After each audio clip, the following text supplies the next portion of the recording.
Welcome to the Great Detectives of Old Time Radio. From Boise, Idaho, this is your host, Adam Graham. If you have a comment, email it to me, box13@greatdetectives.net. Follow us on Twitter at Radio Detectives and become one of our friends on Facebook, facebook.com/Radio Detectives. Before we do get started, I do want to remind you this show is brought to you by the financial support of our listeners. And our listener support campaign continues. And you can support that campaign at support.greatdetectives.net or by mailing in a donation to P.O. Box 15913, Boise, Idaho 83715. Be sure and make your checks out to Adam Graham. You do that option and review all the steps at support.greatdetectives.net. Now, during the listener support campaign, in addition to sending access to the premium site, which we send all year round for all donations of $7 or more, at the $20 level, we will send you your choice of 7 different ebooks plus an additional thank you gift.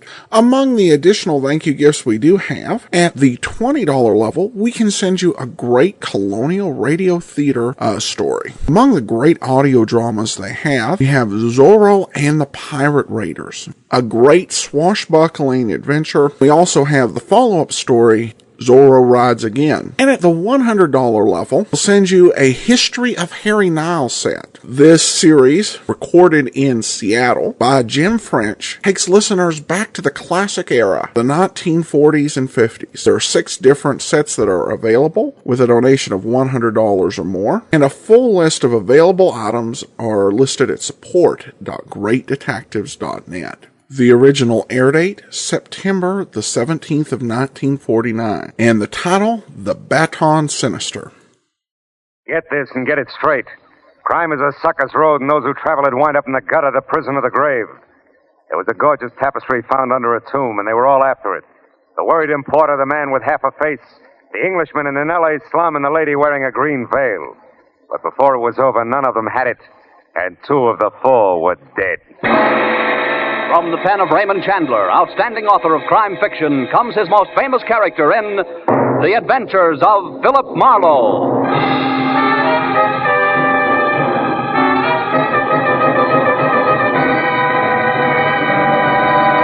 Now, with Gerald Moore, starred as Philip Marlowe, we bring you tonight's transcribed story, The Baton Sinister.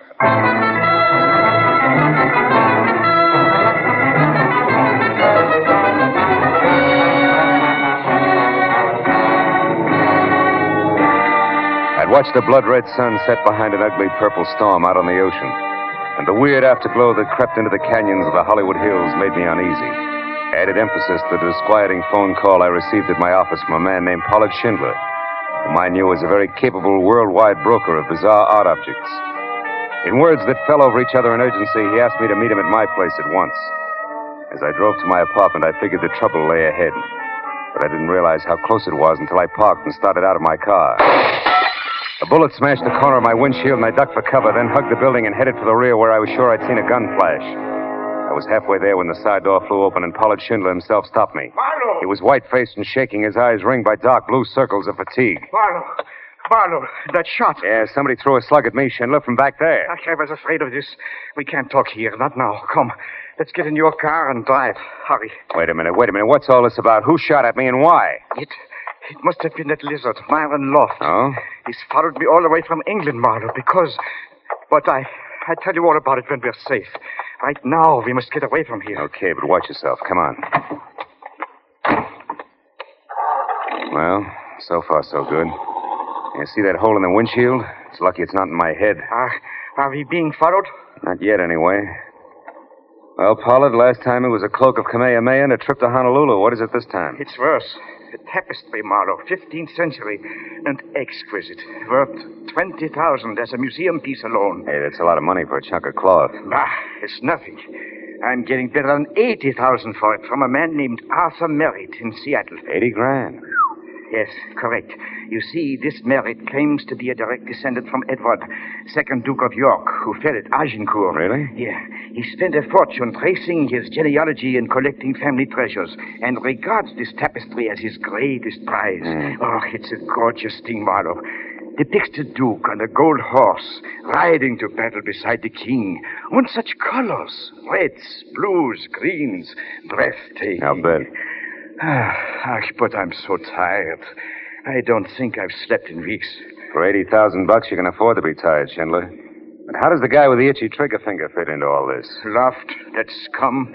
He was after the tapestry, too. He got wind of the fact that someone was willing to pay $80,000 for it. But he doesn't know who. I see. You found it first, Yes. Huh? Yes, in a sealed tomb under the ruins of a castle in Wales.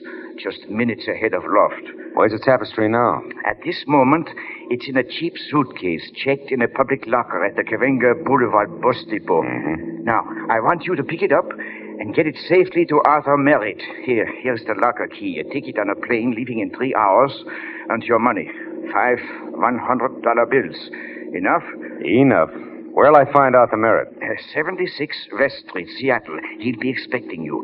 And Marlowe, I feel better if you get the tapestry soon and keep it with you until plane time. You're really afraid of this guy, Loft, aren't you? He'll stop at nothing. I warn you. Now, I'll get off here at the corner, Marlowe. All right. Incidentally, when you get the tapestry, don't go back to your apartment. Loft may be waiting there. Now, I'm at the Hollywood Crest Hotel. Hollywood Crest, huh? Yeah, call me when the job is done. Goodbye, Marlowe, and good luck. You'll need it.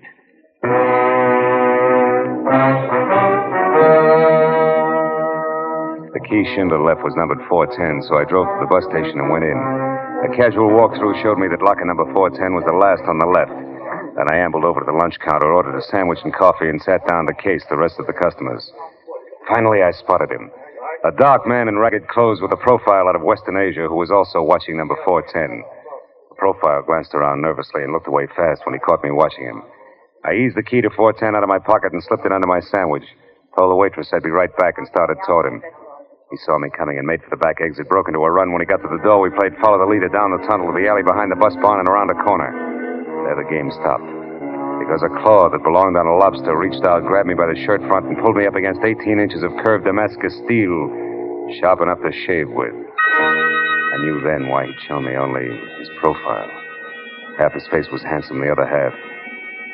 Well, when he spoke, he hissed through the flexible half of his mouth. Stand still, my friend, or I slit your gizzard for you. Where is Myron Loft? I don't know. I never met the man. Up close, that is. Liar, you are working for him. Keep using that knife of punctuation, pal, and I'll admit anything. I followed the fat German. I watched him put the tapestry in one of those lockers inside. Therefore, I knew that Loft or his hireling wouldn't be far behind. You mean me? You're off base. What's Myron Loft to you? What indeed? Only I know the true value of that tapestry. For it was I who paid for it, with half my face and half my mind. But before I'm through, Loft will know too. Where is he? I don't know, but I wish I were with him. Shall I kill you for being stupid? Go to Loft and tell him that Akkar is not dead, but has come back to teach him the price of treachery. This'll surprise him, no doubt, huh? He murdered me so I would not talk. He left me for dead. Sent me hurtling, unconscious off a bridge in a truck of blazing oil. It made me like this. Claw for a hand, a face to frighten demons. But it did not kill me. Nice guy, Loft. And the tapestry itself. Tell him it will bring him nothing but despair. For I have put a curse of worthlessness on it that... A car! There, from the alley. The shot. Did you see who it was, Akkar? No, but I didn't have to see it to know.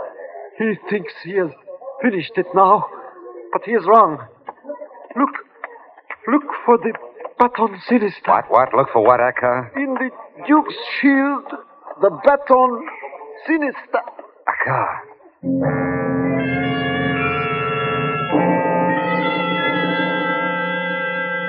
The words Baton Sinister, whatever that meant, on his twisted lips.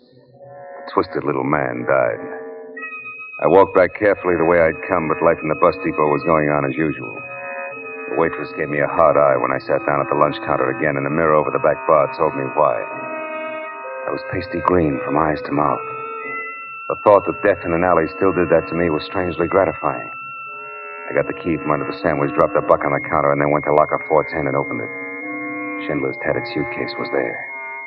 I picked it up, took it over to a stall phone, and sat on it while I put in a call to Lieutenant Matthews at Homicide. Oh, say that again, Marlowe. I don't think I heard you right. Yes, you did, Matthews. I said a man with half a face named Akkar was shot in the alley back of Cavenga Bus Depot. Probably because he knew too much about a tapestry. Yeah, that's what you said the first time. Oh, who did it? You got any ideas? Well, it could be a guy named Myron Loft. That's all I know about him, just a name. Okay, I'll send somebody. Stick around, will you, Phil? Hey, Lieutenant. Yeah. You happen to know what a Baton Sinister is? Spell that for me, will you, Phil? Never mind, Matthews. I'll call you again before I leave.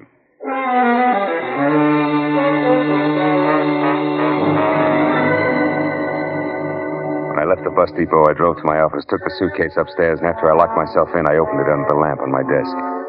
Folds of dazzling cloth spilled out.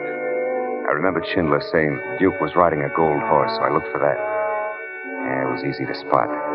And from there, I located his shield. It was deep blue with 3 white roses on one side and a red lion on the other, and in the center, pointing diagonally from upper right to lower left, was a thin line of still deeper blue. That was all I had a chance to see. Because a hand in a rubber glove clamped a wet cloth over my face, and the sickly, sweet odor went through me. Like warm oil through a paper bag.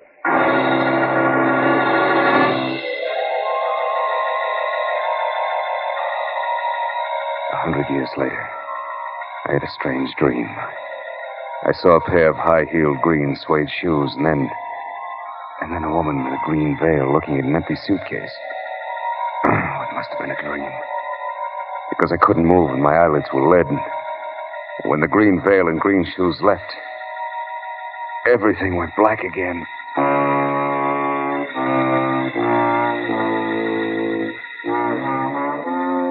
Next time it was no dream. I was face down on my office carpet alone and very sick to my stomach. I'd been chloroformed. I crawled over to the desk and pulled myself up. The suitcase was open and empty. Somehow I got the phone off the hook, dialed information, and a minute later I had my client on the wire. Marlowe, you sound sick. What is wrong? I am sick. You're going to be too, Schindler. Your tapestry's gone. It was stolen. Gone? Stolen? Yeah. Oh, no, it can't be. You blundering, stupid fool, Marlowe. Why did What did you say? I'm sorry, Phil. Screaming in hysteria won't get it back, will it? No. How did it happen? Well, I brought it up here to my office, but somebody was always in here laying for me. I was chloroformed and out for about half an hour. When I came to, it was gone. Now, listen. You know a man named Akar, horribly scarred from burns? Akar? No. Why? Did he get it? Yeah, not the way you think. He was killed at the bus station. What? Killed? Good heavens. Did Loft do it? I don't know. Akar thought so, and I'm getting tired of hearing that name Loft. Hey, incidentally, what's a Baton Sinister? Baton Sinister? Yeah. A mark in heraldry, but why that mark? Well, it might be important. What is it actually, Pollard? Well, it's simply a short line on a shield or escutcheon. It runs diagonally from Sinister Chief to Dexter Base. What does that mean? From upper right to lower left, maybe? If you're facing the shield, yes. It's the mark of fraudulence. But why? Well, I was told to look for the Baton Sinister by, Hey, wait a minute, Pollard. Huh? What? There's something on the floor here. It looks like an envelope. Yeah. There's nothing in it, but it's addressed to... Holy smoke, this is addressed to Myron Loft, 946 South Grand Avenue, L.A. I knew it. I knew Loft was behind the theft, Marlowe. But now we've got a chance to get the tapestry back. Where is this Grand Avenue? Yeah, it runs through a slum called Bunker Hill. Any cab driver knows it. I'm going down there now, Schindler. Good. I'll get there as soon as I can to cover you. And Marlowe, listen. The man is a devil. Be careful.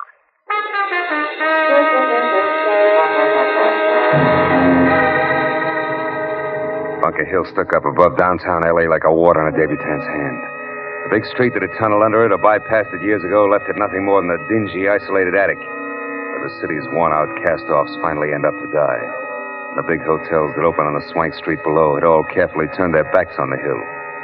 I parked near Angel's Flight and walked on the odd-number side of the street until I spotted 946, a crumbling, yellow stucco rooming house that clung to the hill face from habit only. And I gave the windows a lot of attention to be sure no one was watching. And I went out to the corner, crossed, and came back. An anemic nightlight was on at the end of the hall. So I pushed my way through the smells toward a door with a grimy card that said office. I was about to knock when a voice purred from the landing on the stairs behind me. When you turn round, do it slowly, understand? Perfectly. I dare say you're Pollard Schindler's man. Could be. Which makes you Myron Loft. Yes, huh? I've been up on the roof watching you. I expected you'd come before long. I suppose you want the tapestry. Now, how'd you guess that? Then what price has Schindler decided to offer me? Price, you're kidding. Hardly. I don't enjoy humor. Perhaps you don't know much about the tapestry, hmm? Not much. I know more than I used to. I had quite a chat with our car. A car? That's impossible. My ex-assistant is dead. I know. But he lived long enough to tell me about the Baton Sinister on the Duke's shield. That's a lie, my fine fellow. There's no Baton Sinister on that shield, and it's... Oh, of course. That sly idiot. Akar would try something like a Baton Sinister. But for what purpose, I can't imagine. Just to make sure that you'd pay for his murder. What's that? Must have been a shock to find out he'd survived that burning truck accident you tried. So you finished him tonight with a bullet. Oh, that's strange. How much more do you know along this line? Enough to make bargaining more than worth your while, and I haven't kept it all in my head. I see. Well, my door's a second on the left. Now move along now, quickly. I see no reason to hurry. I do. See what you mean. Although the accent was Oxford, the gestures were strictly Skid Row. So as I proceeded Myron loft and gun into my lord's sagging chamber, I watched carefully for the chance I knew I'd have to take before long. But a small step toward a dark corner... No, don't try that. ...told me it wasn't going to be easy. The gentleman with the flaccid voice was being very wary about me. Now turn about and face me, quickly. So wary about me, in fact, that the quiet footstep behind him went unnoticed. The footstep that had been made by a green suede pump that belonged to a lady with a veil, also green. I now knew I'd actually seen earlier in my office. When she took her next step, the gun she clenched in her expensively gloved hand was raised high. It came down hard. Girl of my dreams, I thank you. That was neat, and believe me, not a moment too soon. That. He's not dead, is he? No, he's just out cold, is in deep freeze. But, aren't we being a little matter-of-fact about all this? We are. Did you expect tears? Well, from the veil, yeah. That's where I'm probably being misled. I should concentrate on your green suede shoes. They seem to be more in character. And you seem to be quite ungrateful and gabby. So why don't we just move on some? Over there, that bundle. It could be the tapestry. The Hey, lady, you're not after it too, are you? No, I came here to save your life. Oh. I love you. That's charming. Come on, mister. Are we warm? Hot. Yeah, this is it, all right. Good. Now get back. Yeah. Away from it. Oh, no. Oh, yes. Way back. And for safekeeping, into that snug little closet there. Without so much as a peek?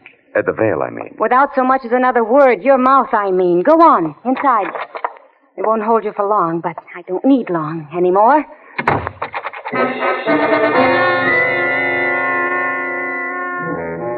She was so right.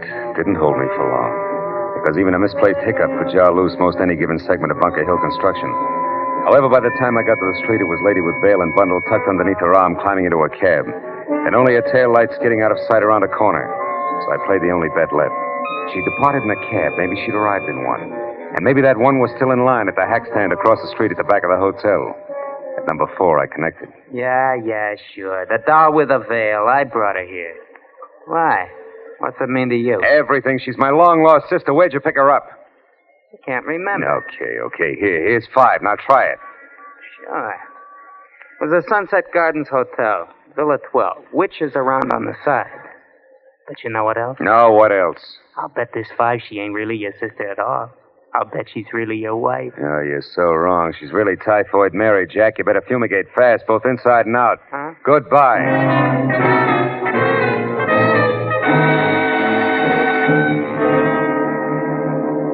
I was 30 anxious minutes weaving my way through the thick westbound traffic that any snail could have easily outsprinted before I was finally parked away from Villa 12. Then out of my car and running toward the squat chunk of termite-proof Old Spain. I hoped I'd again meet up with both the lady who wore a mosquito net for a hat and my client's hard-come-by drapery. But the bungalow in front of me said no such luck, because it was dark, closed tight, and as quiet as snow falling all the way around.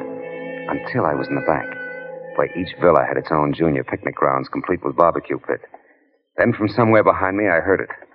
First the rattle of paper, then a few footsteps, high heels, that I knew could be the green suede ones on flagstone. After that, over near the pit, liquid poured on wood, and then sudden flame. It was the lady whose shoes I knew all right, but this time no veil. Only a face that might have been pretty if it weren't for the prancing shadows the flames threw over an expression that was a little more than determination, a little less than psycho. I moved close to her quietly. And when she had the tapestry unwrapped and was ready to make a little offering to the fire gods, I took my cue. Marshmallows will taste better, baby, honest. You? Yeah, little me, and 38 not so little. So stand very still, honey. Priceless heirloom included. Oh, no, I won't. It's going to fire where it belongs. That's a matter of opinion. No, let go my arm, you big hate. Drop it. Let it go, baby. Better we dirty it than singe it. Come on, let go. There, that's better. Now, come on, Firebug. Who are you? Who? Naomi Marchant. Cut it out. Okay. Now tell me where you fit in the tapestry, or do we shake some more? No, thanks. I'll tell you what you want to know. Who are you? Name's Philip Marlowe.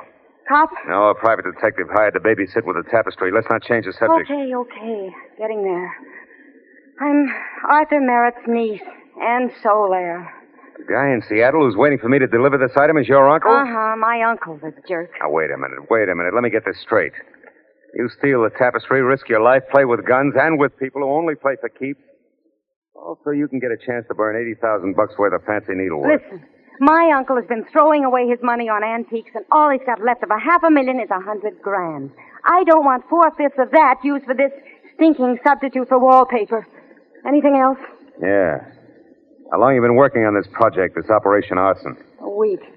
Came down from Seattle when I learned that the man my uncle was dealing with was named Pollard Schindler. You can fill it in from there. Now, do you mind if I leave? I'm looking forward to bed and a good cry. $80,000 worth. Do I go? Yeah, on one condition.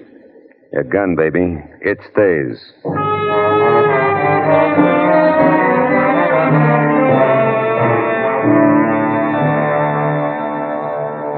I watched her until she was around to the front of the bungalow and out of sight. And I grabbed up the tapestry, started to fold it when a sudden flare from the fire threw a crazy spurt of light over the material on my arm. And I saw that on the shield that the Duke of Kent carried, there was no Baton Sinister. This was not the same tapestry I'd examined in my office. Right then, just to make things all the merrier, I once again heard from Naomi Marchant. On the even chance that this was a trap, Naomi playing possum with healthy lungs, I ditched the tapestry in a nearby clump of trees, then gun in hand ran for the front door of Villa 12. I got there just as a gray convertible lights out roared off and Naomi was climbing back onto her feet. What took you so long? Now listen, you, the real tapestry, where is it? Oh, no, you're kidding. Baby, that number you just tried to burn is not the one I started out with tonight. It's minus Baton Sinister. Minus who? What are you talking about? Just this. Maybe you still have the tapestry and the routine with the flames was done with a phony and strictly for my benefit. And maybe you're nuts. Now you listen. What I told you before was the truth, nothing but. However, if it happens to work out that I walked off with a phony and you did likewise, I'm sorry. I'll bet. For the time being, I'll buy it that way. Now tell me what went on here. I was about to unlock the door when it happened. A hand with a rubber glove grabbed me. Wait a minute. Rubber glove? Rubber glove? Do we say everything twice? Whoever it was obviously didn't want to leave fingerprints. Oh, the smell of chloroform on his hands. Hey, come to think of it, I did get a whiff of something funny. How do you know about that? In my office when the tapestry was... Wait a minute, you were there. Didn't you get a look at him? No, there was only a single light on, and you were already out cold when I got there. Yeah, but you must have seen something. Sure, stars. After he took the tapestry, then laid an envelope of some kind next to you, I told him to reach way up. Got me piled into a heap on your office floor. The envelope he made ran. I followed, but I lost it. Hey, hold it. Back up, Naomi. What? Did you say he placed that envelope there next to me? That's what I said. See what I mean? We Cut it out, baby. I've got an idea, a thought. About a Baton Sinister and what's really going on. Also, it just occurred to me that Myron Loft might not remain unconscious forever. And that my client was going to cover me at Loft's place on Bunker Hill. Wait, where are you going, Marlowe? Once I pick up the tapestry I just hid, which may not be a phony, back to Bunker Hill. So long, kid.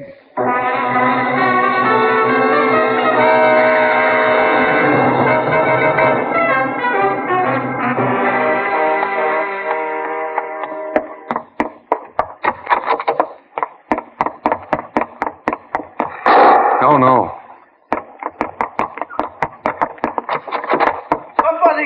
Somebody call the police. Marlowe! Oh, Marlowe, thank goodness you're here. I just shot Myron Loft. You did what, Schindler? Yes. Gott im Himmel. Dead Marlowe. Hey, for the love of Pete, what's going on in this joint? Nothing you can help, sweetheart. Oh, okay, Bright Eyes, but try to hold it down, will you? It was terrible, Marlowe.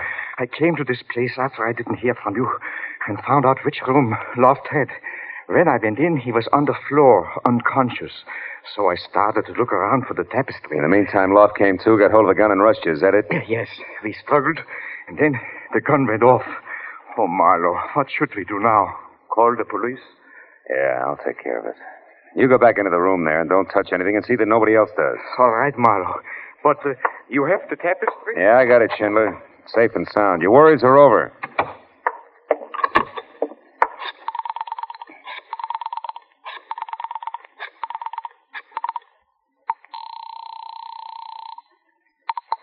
Homicide, Detective Lieutenant Matthews speaking. Marlowe, Matthews. Oh. I'm at 946 South Grand Avenue, and so's another body. What? At Myron Loft, I mentioned.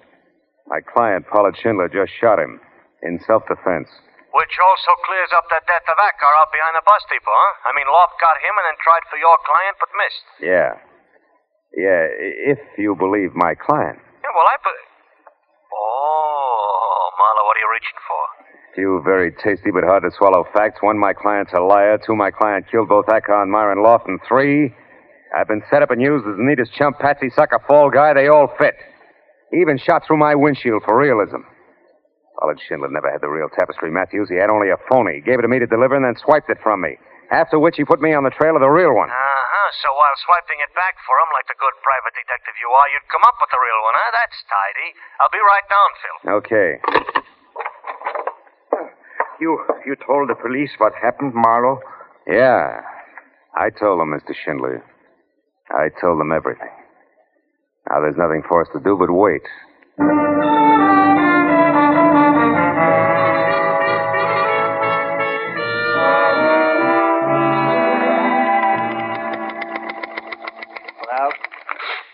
that does it, Lieutenant. 7 full pages of confession from Mr. Pollard Schindler, a very crafty bird. Yeah, thanks, Mooney. Oh, bring that girl in a couple of minutes, will you? All right, Lieutenant. Well, Phil, here it is, the whole story. Yeah? Yeah, look, Pollard Schindler went after the tapestry in England, but Myron Loft got there first. However, Schindler was the one who knew where he could sell it way above museum price, so Loft had a duplicate made up and saw to it that Schindler stole it from him. And it was Acker who added the Baton Sinister, the mark of fraudulence in heraldry, to the fake tapestry. Yeah. But I still don't clearly follow the rest of it, Phil. I mean, here in L.A., you know? Oh, well, it wasn't much of a change. Another verse, same song. Loft stayed close to Schindler all the way back from England. Yeah. And he watched and he waited until he figured that Schindler was ready to close his deal, you see. Yeah. Then he stepped forward and announced that the tapestry Schindler had was a phony. Oh. And that he'd given the real one for a healthy cut of the sale price. Uh-huh. And Loft couldn't go to Merritt direct because he didn't know who Merritt was. Sure. Oh. And from there it was me, the patsy, with the best of references. Oh. That do it for you? Yeah, just about. Schindler killed Acker, and we didn't expect him to see, and Loft who he did, so neither one could spill to you. That's right. Now, yeah, come in. Now, when did you... Oh, just a minute, Miss Marchand, please. When did all this come across to you, Phil? When I got mixed up with the lovely lady here. She told me that the man who had chloroformed me in my office had carefully placed an envelope on the floor next to me. An envelope I later took as a clue. From that switch, I started to look around for others. Oh, great. Hooray for Campfire Girl me. What kind of a medal do I get? Yeah, you get a pretty nice one, Miss Marchand, thanks to Marlowe. You get freedom. You know, we could prefer charges against you. Like what? Like what? Like assault and battery for slugging Loft, grand larceny for the theft of the tapestry from Loft's place, attempted destruction of private property. Okay. I forgot about those things. Yeah. Thanks, Marlowe. Thanks, Marlowe. Is that your official statement? No more? Not even I'm sorry before you go? Well, yes. I'm sorry, all right. Real sorry that I missed. Goodbye.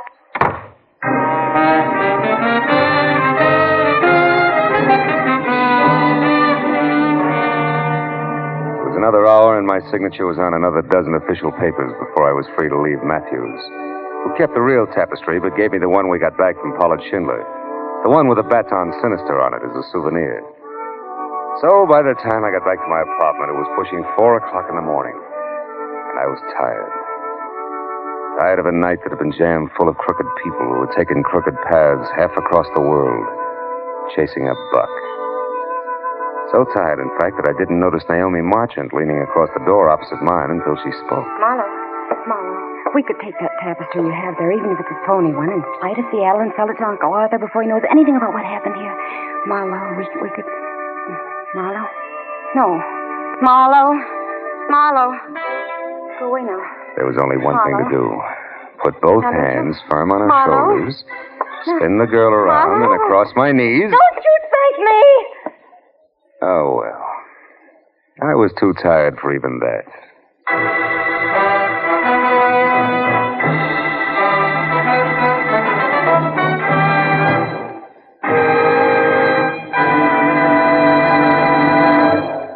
The Adventures of Philip Marlowe, bringing you Raymond Chandler's most famous character and crime's most deadly enemy, star Gerald Moore and are produced and transcribed by Norman MacDonald. Script is by Mel Donnelly, Robert Mitchell, and Gene Levitt. The special music is composed and conducted by Richard Orant. Be sure and be with us next week when Philip Marlowe says... Rain slashing a glass roof, an old man's curiosity, and an imaginary imp out of place. They all became important when two people died violently, so a third could make a killing.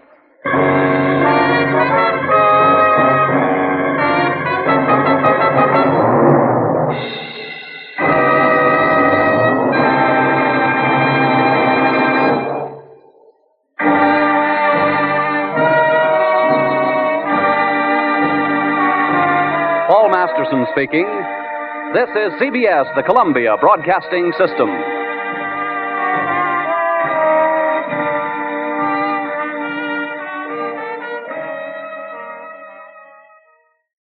Welcome back. Poor Marlowe, talking about corrupt people, and then in comes that girl suggesting that Marlowe help her cheat the uncle out of $80,000. And I love how the LAPD lets Marlowe take that whole thing home as a souvenir.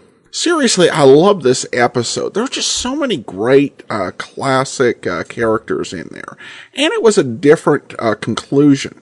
Plus, on Johnny Dollar, I've been talking about the lack of continuity between shows, and here we have a returning client who this time turns out to be up to no good. And Marlowe brings him in a different way. Usually it ends with some big confrontation, but here he subtly deceives him and just sets it up for the police to go ahead and bring him in. It's nice to have a change of pace every now and then, and this episode definitely does it. Now we turn to some listener comments and feedback. Bobby Lee comments, I'm becoming a bigger Philip Marlowe fan every episode. And then we also received a few comments on our Thin Man special. We received this from Linda, who says, we love these old radio shows, things so much simpler, and enjoy the country first attitude. And Gina says, I'm glad these shows are around for other generations to enjoy. Well, thanks so much for your comments. Definitely appreciate them. And that will do it for today. We'll be back tomorrow with Nick Carter, and then join us again next Wednesday for another episode of The Adventures of Philip Marlowe. Our listener support campaign does continue. You can support it, support.greatdetectives.net. Donations to qualify for extra thank you gifts have to be received by March the 9th. Or postmarked if they're mailed. Among the items we do have for listeners in the United States or Canada, with a donation of $50, we'll send you the Philip Marlowe movie The Big Sleep, starring Humphrey Bogart, and at the $100 level, we'll send Murder My Sweets, starring Dick Powell. A full list of available thank you gifts are at support.greatdetectives.net. And again, you can mail in your request to